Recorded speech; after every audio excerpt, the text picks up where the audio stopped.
तो hello and welcome to my channel. आज मैं जा रही हूँ हमारे कॉलोनी के गार्डन में इसको प्लांट करने।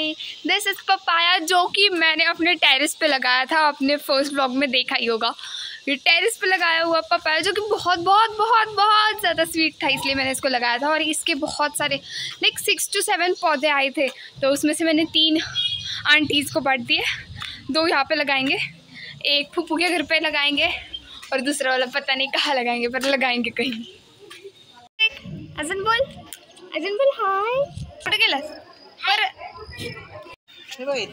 ये एक भाजी आहे, इसको बोलते हैं टाकळा। आंटी सांगा भाजी कशी असते? खूप सुंदर असते, खूप छान असते, पण तिचा वास शिजवायची असते। अच्छा, पण खाताना वाताला छान असते। वात म्हणजे ते स्प्रेन का पायात? ओके, आपण करूया ट्राय, बिकॉज हे आपल्याच गार्डन मध्ये। मला पण अपनी छत्र छाया में ले low. Then we begin to plant all the trees and we've been also taking pictures with them.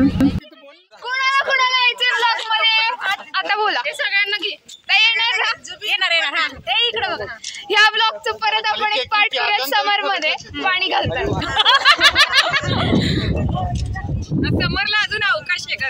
हा, but that is important because आता आपण सगळे लावून टाकू, पण नंतर जर आपण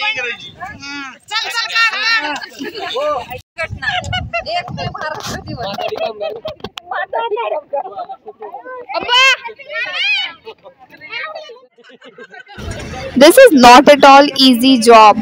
We have to dig and then put the plant into it, and also we need to take care of its roots, and also is it leaning somewhere or not. Like, there are so many things to keep in mind, and then we have to plant the plant, and again we need to water it on time.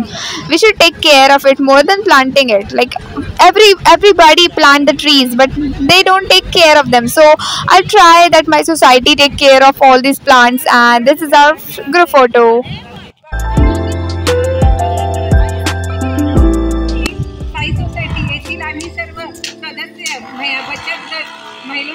महिला मंडळ आणि सगळे पुरुष वर्ग यांनी ही योजना राबवण्याचा निश्चय करून आम्ही झाडं लावण्याचा उपक्रम आज हाती घेतला आणि त्या दृष्टीने सगळ्यांनी प्रयत्न केला। नुसती झाडे लावायचीच नाही, तर झाडे लावायची आणि ती जगवायची अशी खुंदट आम्ही मनात बांधली आणि आम्ही सगळी झाडं लावून ती जगवणार आणि ह्या हरित क्रांतीचा उद्देश सफल करणार।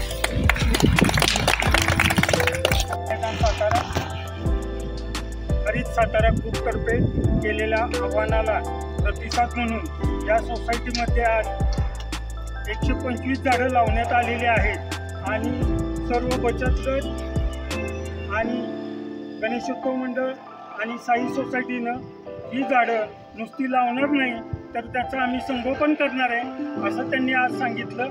त्याबद्दल साई गृहनिर्माण संस्थेचं आणि इथं जमलेल्या सर्व सभासदांचं सातारा हरित क्रांती तर्फे त्यांचं स्वागत करण्यात येते, अभिनंदन करण्यात येत आहे। Indeed, Satara has great weather and this climate awesome. I'm so grateful to be here. तो यहाँ पे चल रहा है प्लांटिंग का programme and here I am. तो मैंने भी कुछ हेल्प करी and now there is time to put on my papaya plant. हाँ,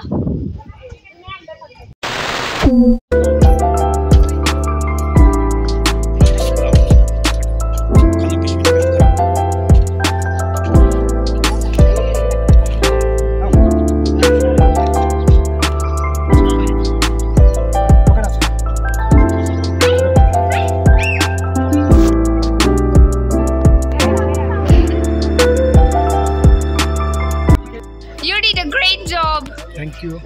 कैसा डिस्टन्स में लगायला आहे।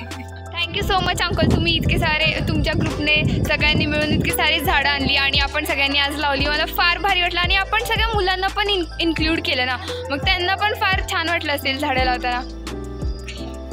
हां, आज आपण अजिंक्य ताऱ्याच्या पायथ्याशी असलेल्या मंगळाई मंदिर परिसरातही 700 झाडांचं वृक्षारोपण केलं। तसंच जकातवाडीमध्ये 500 झाडं आणि पिंपळवाडी या ठिकाणी 200 झाडांचं आज वृक्षारोपण केलं आणि अख्ख्या साताऱ्यात 3000 झाडं आजच्या या 7/7/2024 आपण या दिवशी झाडं लावलेली आहेत। तसंच साई गृहनिर्माण संस्थेत आपल्या 125 झाडं लावलेली आहेत। यामध्ये सर्व लहानापासून ते वयोवृद्धांपर्यंत सर्वांनी सहभाग घेतला, त्यामुळं फारच समाधान वाटलं।